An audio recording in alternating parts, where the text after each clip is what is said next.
नमस्कार, आप देख रहे हैं हमारा खास कार्यक्रम प्रगति की ओर हरियाणा और मैं हूं आपके साथ मोनिका गुप्ता। आज हम बात करेंगे कि मुख्यमंत्री मनोहर लाल ने हरियाणा की प्रगति के लिए क्या कुछ फैसले लिए हैं। प्लाईवुड उद्योग को मिलेगी उड़ान। प्लाईवुड उद्योग को चमकाने पर मंथन। सरकार का लक्ष्य विदेशी मुद्रा को बचाना। हरियाणा के मुख्यमंत्री मनोहर लाल प्रदेश के विकास के लिए तत्परता से कार्य कर रहे हैं। प्रदेश में व्यापार को बढ़ावा देने के लिए यमुनानगर में प्लाईवुड उद्योग का शिलान्यास किया गया है। हरियाणा सरकार का लक्ष्य है कि प्लाईवुड से निर्यात को बढ़ावा देकर विदेशी मुद्रा को बचाना, जिससे प्लाईवुड मार्केट की विश्व में एक अलग पहचान बने। इस विषय पर राज्य सरकार आपस में मिलकर काम करेंगे तो एक भारत श्रेष्ठ भारत बनेगा। यमुनानगर में स्वर्ण जयंती हॉल में आयोजित प्लाईवुड कॉन्क्लेव में बतौर मुख्य अतिथि सीएम मनोहर लाल ने शिरकत की। अपने संबोधन में सीएम ने प्लाईवुड क्लस्टर के उद्योगपतियों को छूट देते हुए घोषणा की और कहा कि जो उद्योगपति अपनी फैक्ट्री का माल निर्यात करेगा उसकी 2% मार्केट फीस वापस की जाएगी। उन्होंने कहा कि हरियाणा के प्लाईवुड उद्योग क्षेत्र में हरियाणा के लोगों को रोजगार देंगे तो सरकार की ओर से 7 साल तक प्रतिवर्ष 48,000 रुपए प्रति व्यक्ति उद्योगपतियों को वापस किया जाएगा। साथ ही जो भी प्लाईवुड का नया उद्योग लगाएंगे उसे 10 साल तक 1.5% की सब्सिडी दी जाएगी। सीएम ने कहा कि उद्योग में निर्यात करने के लिए 1% सब्सिडी दी जाएगी, जिसकी अधिकतम राशि 10 लाख रुपए तक होगी। इसके अलावा उन्होंने यमुनानगर में 50 करोड़ रुपए की लागत से फॉरेस्ट रिसर्च सेंटर बनाने की घोषणा भी की, जिससे यहाँ के उद्योगपतियों और किसानों को लाभ मिलेगा। तो मित्रों, आज जो इस कॉन्क्लेव के उद्देश्यों को पूरा करने के लिए जितने भी हमने विचार आपस में किए हैं, जो बातें तय की हैं, उसके अंदर एक एक चीज का ध्यान करते हुए हम आगे बढ़ेंगे। बात आई रिसर्च सेंटर की, forest research centre institute rather FCI, जो हमारा अभी तक देहरादून में है। हमने विचार किया कि क्यों नहीं इस क्षेत्र में भी हम करें, इसलिए मैंने उसकी कल ही घोषणा की है कि फॉरेस्ट रिसर्च सेंटर ये हम बनाएंगे। उस पर अभी 50 करोड़ रुपए का बजट हमने तय किया है, 50 करोड़ रुपया लगा करके, और ये एक अच्छा फॉरेस्ट रिसर्च इंस्टीट्यूट ये यहाँ बनेगा। जहां तक बहुत सी हमारा जो हीप पॉलिसी है इंडस्ट्री की, उसमें नए उद्योगपतियों को, उद्योग इन्वेस्टर को इन्वेस्टमेंट करने के लिए कुछ सुविधाएं ये दी हैं। शायद आपके यहाँ कुछ चर्चा पहले हुई होगी, थोड़ी उसके अंदर अगर ब्रीफ मुझे बताना है तो उसमें नया जो इंस्टीट्यूट या नई जो इंडस्ट्री लगेगी, SGST जो होगा उसका 10 साल में 150%, उसकी जो SGST आप देंगे अप टू 150%, आप 100% देंगे, हम और 50% जोड़ेंगे, वो भी आपको सब्सिडी के रूप में दिया जाएगा। अब वो 10 साल तक उसकी जो है वो लिमिट होगी। इसी प्रकार एम्प्लॉय, जो नई एम्प्लॉयमेंट आप देंगे, तो हरियाणा का कोई एम्प्लॉय अगर आप रखते हैं तो उसको हम लोग 7 साल तक 48,000 रुपया साल का एक एम्प्लॉय का ये आपको रिबेट देंगे। पर एम्प्लॉय 48,000 अर्थात 4,000 रुपये महीना। अगर आप उसको 15,000 रुपया देंगे तो 4,000 रुपया सरकार देगी, 11,000 आपको देना पड़ेगा। तो इसलिए 7 साल तक इन एम्प्लॉयज की ये व्यवस्था भी आपको देने वाले हैं। मुख्यमंत्री मनोहर लाल ने यमुनानगर के प्लाईवुड कॉन्क्लेव में बतौर मुख्य अतिथि शिरकत की। साथ ही प्रदेश में प्लाईवुड क्लस्टर को बढ़ावा देने के लिए उद्योगपतियों को छूट देते हुए कहा कि जो उद्योगपति अपनी फैक्ट्री का माल निर्यात करेंगे तो उन्हें मार्केट फीस में भी छूट दी जाएगी। साथ ही प्लाईवुड उद्योग क्षेत्र में हरियाणा के लोगों को रोजगार देंगे तो सरकार की ओर से 7 साल तक प्रति वर्ष 48,000 रुपए प्रति व्यक्ति उद्योगपति को वापस किया जाएगा। मुख्यमंत्री ने कहा कि गत वर्ष हरियाणा में प्लाईवुड का 8,000 करोड़ रुपए का उत्पादन हुआ, परंतु उसमें से 95 करोड़ रुपए का निर्यात किया गया, जो कि बहुत कम है। उन्होंने कहा कि घरेलू निर्यात को कैसे बढ़ाया जाए, इस पर विचार करना है ताकि प्रदेश की आर्थिक स्थिति में बढ़ोतरी हो सके। उन्होंने कहा कि यमुनानगर उत्तर भारत का सबसे बड़ा प्लाईवुड क्षेत्र है। निर्यात के क्षेत्र में इसको कैसे बढ़ाया जाए, इसके लिए विचार करने की जरूरत है। प्लाईवुड का जो उद्योग है देश भर का लगभग 24,500 करोड़ का उद्योग हो गया है। और इसमें मुझे खुशी है बताते हुए कि अपने हरियाणा का उद्योग ये 8,000 करोड़ का है, यानी 1/3 जो है केवल हरियाणा है, 2/3 है बाकी सारे देश भर में प्लाईवुड का उद्योग है। तो इस उद्योग पर बहुत ध्यान देने की आवश्यकता है। समय समय पर इसकी चर्चा व्यक्तिगत रूप से तो बहुत लोगों से हुई, लेकिन मुझे खुशी है कि आज सामूहिक रूप से और ये जो चर्चा आज हम कर रहे हैं, और उसमें भी खास करके आसाम, क्योंकि वो भी लकड़ी का घर है, बंबू का घर है, और बंबू भी अब प्लाईवुड में काम आने लगा है। बल्कि कहा तो ये जा रहा है कि बंबू से बनी जो प्लाई है वो शायद हमारे पॉपुलर और यूकलिप्टस से बनी लकड़ी से जो बनी प्लाई है उससे भी वो बेहतर है। तो इस नाते से आज हमने पटवारी जी को जो यहाँ बुलाया है, मोहन पटवारी जी को मैंने ये निवेदन किया, स्पेशल पत्र लिखा कि प्लाईवुड के सारे क्षेत्र के अंदर हम आखिर मिलजुल करके काम क्यों नहीं कर सकते। कई प्रदेश आपस में इस प्रकार के आदान प्रदान, चाहे वो इंडस्ट्री के नाते हैं, कॉमर्स के नाते हैं, सांस्कृतिक कार्यक्रमों के नाते से, ऐसे प्रदेशों का एक दूसरे के साथ मिलजुल करके काम करने का आह्वान देश के प्रधानमंत्री जी ने किया है।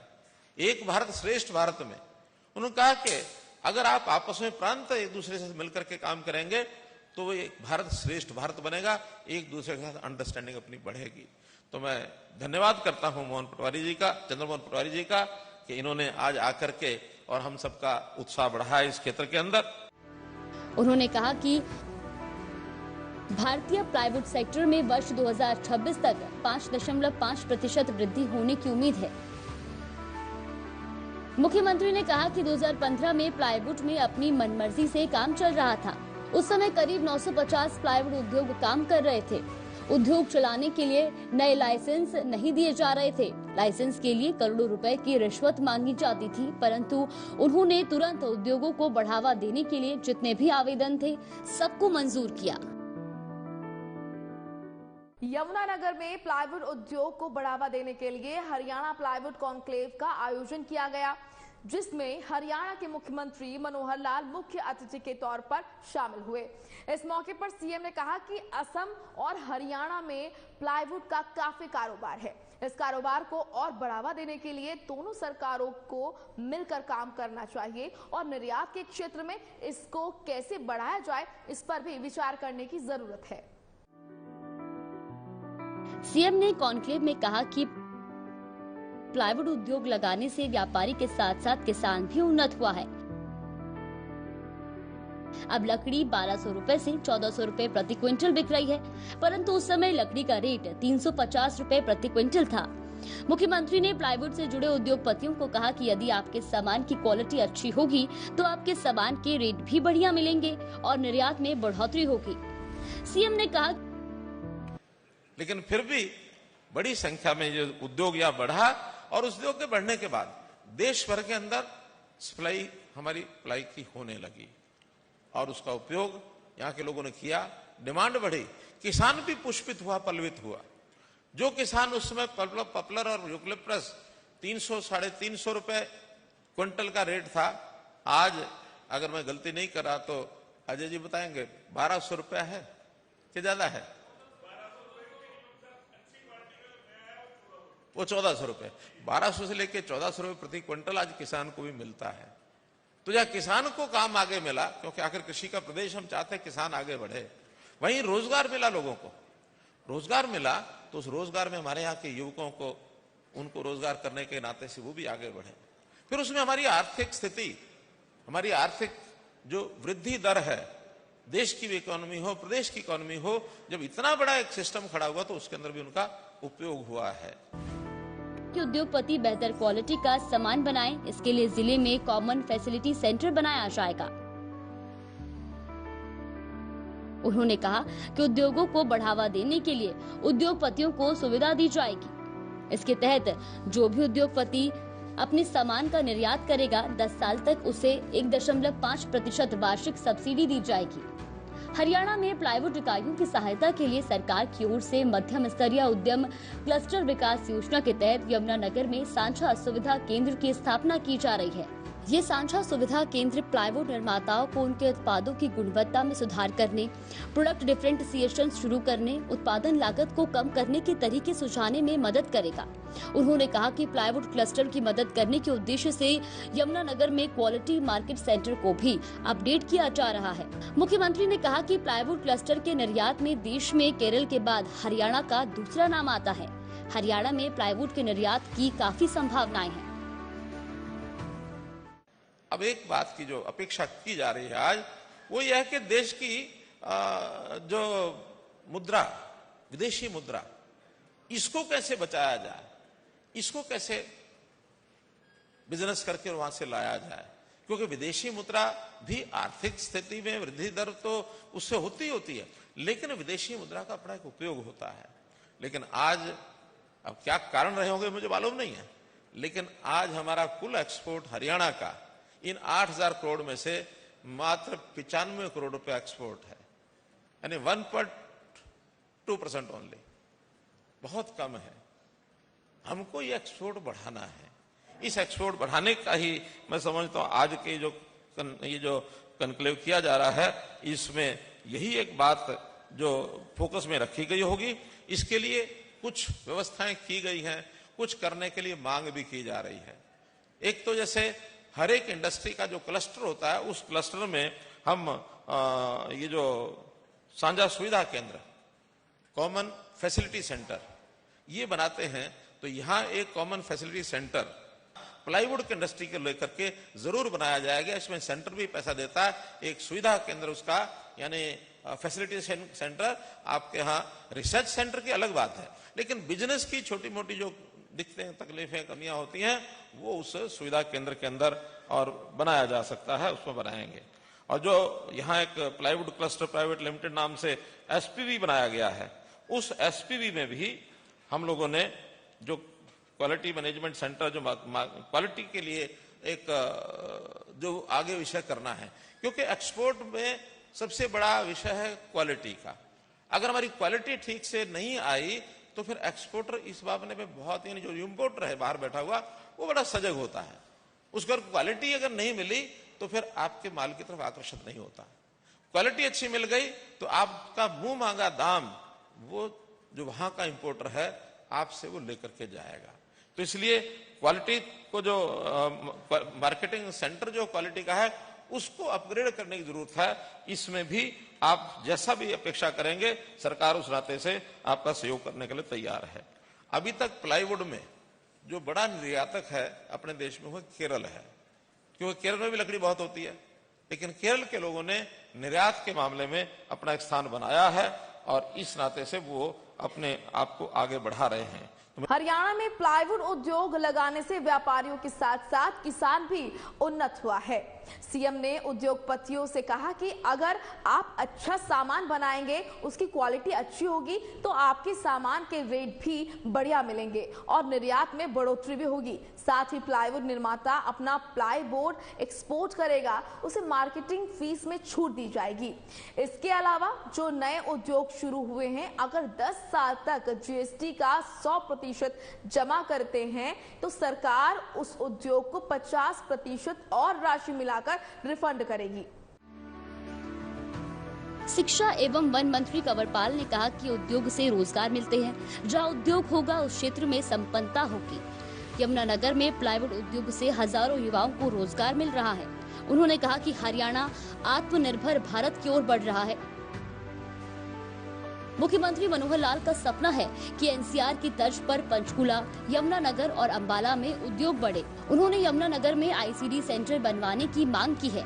उन्होंने उद्योगपतियों से अपील की है कि वो इस क्षेत्र में गुणवत्ता से काम करें ताकि प्लाईवुड के क्षेत्र में यमुनानगर का नाम दुनिया में हो। सेंट्रल गवर्नमेंट ने एक आईसीडी सेंटर बनाने की एक योजना दी है, तो मैं माननीय मुख्यमंत्री जी से कहना चाहूंगा कि उसकी सबसे ज्यादा अगर कहीं जरूरत है तो यमुनानगर में जरूरत है। और अगर हमारे यहाँ वो बढ़ता है तो मैं समझता हूं कि बहुत बड़ा काम होगा और उसका लाभ केवल इंडस्ट्री को नहीं, सभी को लाभ होगा। अगर इंडस्ट्री सफल होगी तो सबके सबको उसका बहुत बड़ा फायदा होगा। और जैसा बार बार माननीय प्रधानमंत्री जी ने कहा कि हर जिले का कोई प्रोडक्ट होना चाहिए, तो मुझे लगता है कि आज अगर नंबर 1 प्रोडक्ट हमारा कोई है, हालांकि वैसे हम काफी चीजें यहाँ बनाते हैं, चीनी के मामले में भी हम बहुत अच्छी पोजीशन में हैं, और दूसरे मिलिट्री के लिए बॉक्स वगैरह बनाते हैं, कई चीजें ऐसी हैं जिसमें बर्तन ही बनाते हैं, उसमें कई चीजें ऐसी हैं जो हम बहुत अच्छी पोजीशन में हैं। लेकिन उनमें भी मैं समझता हूं कि आज की तारीख में शायद हम प्लाईवुड के मामले में हमारा नाम आज, पहले जहां बर्तनों के मामले में नाम था, आज बर्तनों की बजाय आज प्लाईवुड के मामले में हमारा नाम पूरे देश में और तो आपने इस खास कार्यक्रम में देखा कि मनोहर सरकार हरियाणा को विकसित प्रदेश बनाने के लिए तत्परता से कार्य कर रही है। प्रदेश में रोजगार के अवसर बढ़े, युवाओं को रोजगार मिले, इसके लिए प्लाईवुड उद्योग को बढ़ावा दिया है, जिससे विदेशों में भी प्लाईवुड की अलग पहचान हो। फिलहाल आज के लिए इस खास कार्यक्रम में इतना ही। मुझे दीजिए इजाजत। नमस्कार।